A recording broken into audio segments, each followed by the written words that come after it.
Assalamualaikum. Nama saya Syazah Nazifah binti Syarusliza.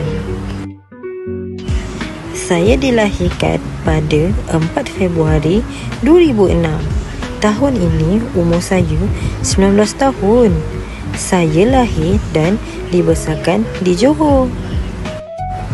3 fakta menarik tentang saya. Yang pertama, saya suka baca maklumat berkaitan sejarah dan pergi ke tempat yang bersejarah. Yang kedua, saya suka makan aiskrim walaupun ketika cuaca sejuk. Yang ketiga, saya sangat suka warna pink. Sekarang, mari saya cerita tentang cita-cita saya. Cita-cita saya adalah untuk menjadi seorang guru kerana saya percaya bahawa pendidikan merupakan asas penting dalam membentuk khasiat dan masa depan seseorang.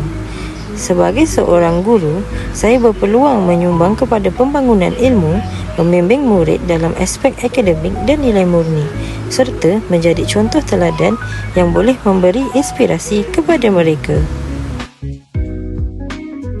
Ini keluarga saya.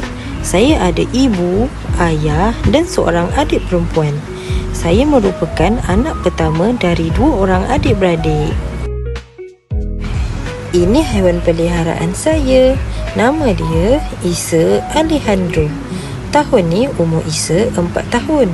Tengok dalam gambar tu, Isa pergi jalan-jalan. Kami sentiasa bawa Isa ke mana sahaja dengan syarat tempat itu membenarkan kami untuk bawa haiwan peliharaan. Ini hobi saya dan keluarga. Jika ada masa lapang, kami suka pergi camping. Tengok tu, Isa pun ikut. Sekian, terima kasih.